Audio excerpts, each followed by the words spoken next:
વાત કરીએ બનાસકાંઠામાં ઠેર ઠેર પાણી ભરાયા છે। દાંતામાં 8 ઇંચ વરસાદ પાણી હાઈવે ઉપર ઘૂંટણસમાં પાણી ભરાયા। ખેતરોમાં પાણી ભરાવાના દ્રશ્યો પણ જોવા મળ્યા છે। સરકારી હોસ્પિટલમાં પણ પાણી ભરાયા હતા।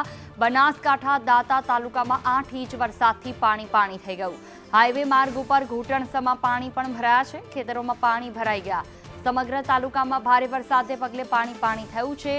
સરકારી હોસ્પિટલથી લઈને હાઈવે માર્ગ ઉપર અને ખેતરોમાં પાણી ભરાવાના દ્રશ્યો જોવા મળ્યા છે। હાઈવે માર્ગ ઉપર પાણી ભરાતા લોકો ત્રાહીમામ, ખેતરોમાં પણ પાણી ભરાયા છે।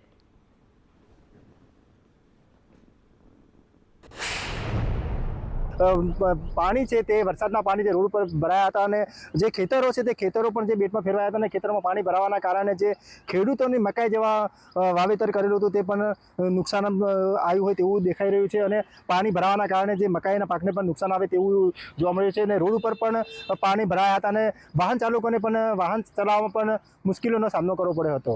લક્ષ્મણ ઠાકોર, સંદેશ ન્યૂઝ। વરસાદને લઈને જે પાલનપુર જે દાંતાનો હાઈવે છે તે બેટમાં ફરવાયો છે।